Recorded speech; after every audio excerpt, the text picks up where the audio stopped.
శ్రీ గురుభ్యో నమః. హరి ఓం నమః.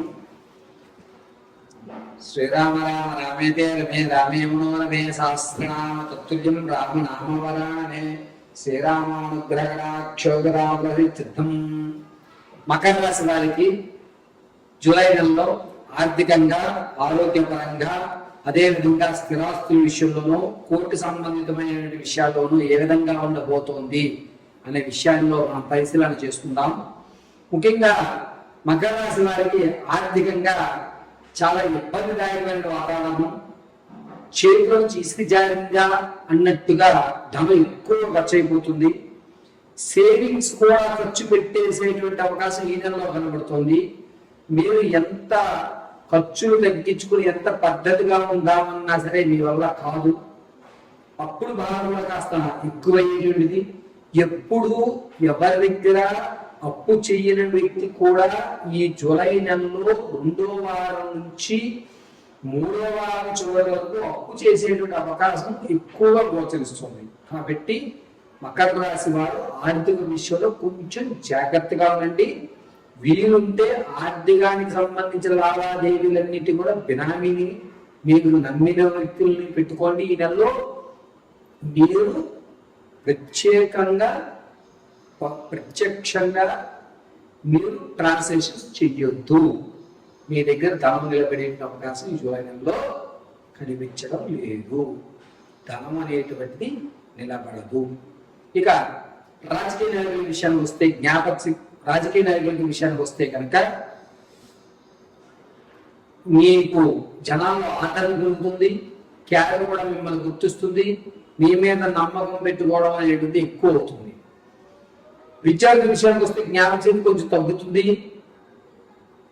ఇంతవరకు బాగానే చదివేవారు ఇప్పుడు ఏమైంది అనేటువంటి విషయాలు వస్తుంటారు. గురువు కొంచెం నీచ యుక్తంలో చూస్తూ ఉండడం వల్ల విషయాలన్నీ మర్చిపోవడం ఎక్కువగా జరుగుతుంది. కన్ఫ్యూజ్ అనేటువంటిది ఎక్కువ ఏర్పడే అవకాశం గోచరిస్తుంది. సంగీత, సాహిత్య, సినీ, కళా పరిశ్రమలో ఉన్న వారికి మాత్రం కాస్త ఓల్డ్ కలుగుతుందని చెప్పుకోవచ్చు. పాత స్నేహితుల వల్ల అవకాశం కలుగుతుంది.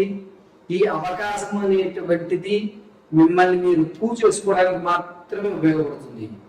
ఇక మకర రాశిలో ఉన్నటువంటి వారు రైతుల విషయానికి వస్తే కనుక మొదటి 2 వారాలు ఆనందదాయకం, చివరి 2 వారాలు కూడా కాస్త ఇబ్బందిమైనటువంటి వాతావరణం ఏర్పడుతోంది. ఆశించినంత లాభదాయకంగా మాత్రం లేదు. రియల్ ఎస్టేట్ లో కానీ, స్టాక్ మార్కెట్ లో కానీ ధనాన్ని వెచ్చించాలి అనుకుంటే కనుక జూలై 17వ తారీఖు నుంచి 23 మధ్యలో వెచ్చించండి.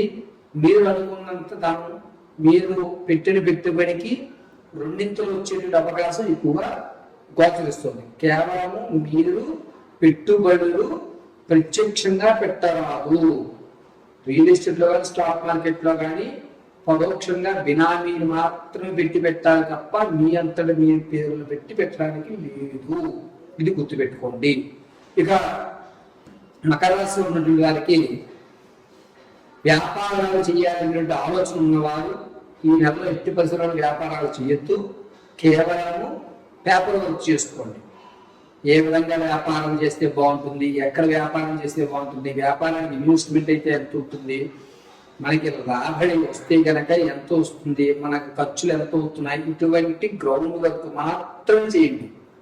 ఇటువంటి వాటి మీద, స్టేషనరీ మీద, లేకపోతే కనుక ఫ్యాన్సీ ఐటమ్స్, 1 గ్రామ్ గోల్డ్, కోళ్ళ పరిశ్రమ, లేదా వెహికల్ బోల్ట్లు, వీటికి సంబంధించి ఆయిల్, ఇవి మాత్రం కలిసి వచ్చేటువంటి విషయాలు.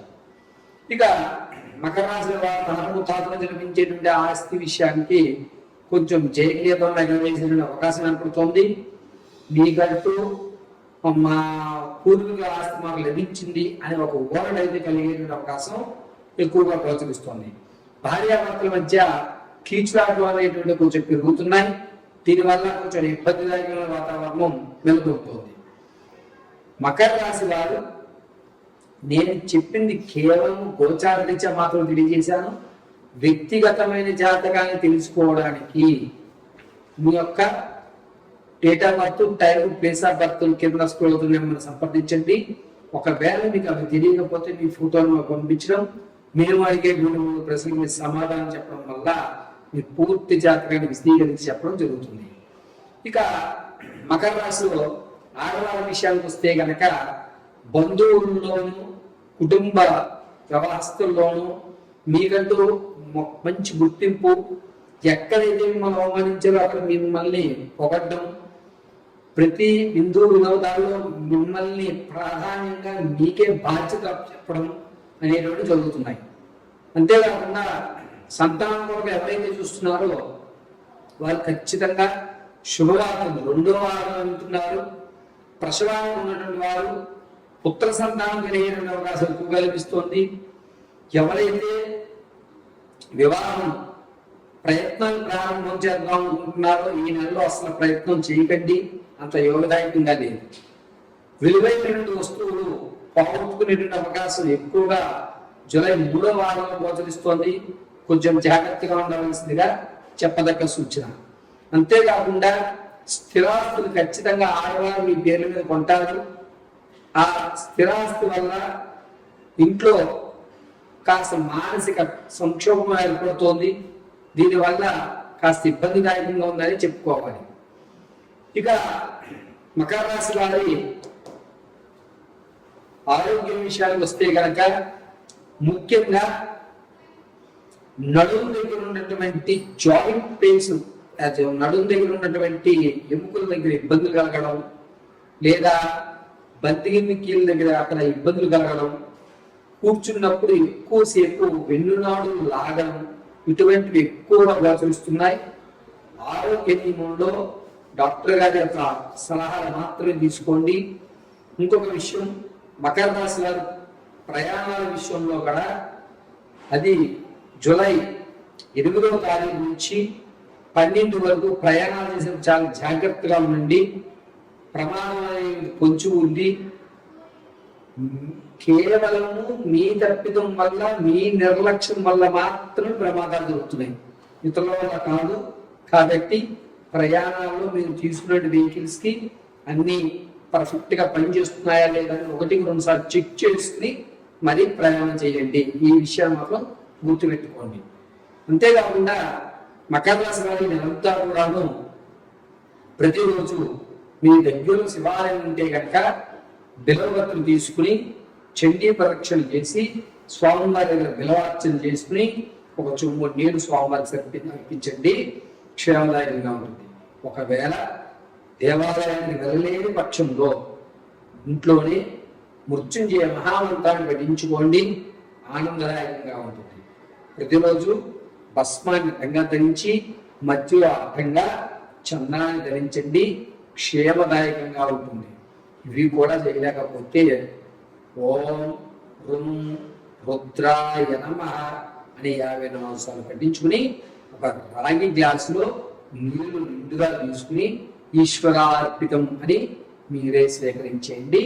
ఇలా చేయడం వల్ల మకర రాశి వారికి జూలై నెలలో అనుకున్నటువంటి పనులు ఆటంకాలు లేకుండాను, ఆరోగ్య సమస్యలు తగ్గే విధంగాను ఏర్పడే అవకాశం గోచరిస్తుంది.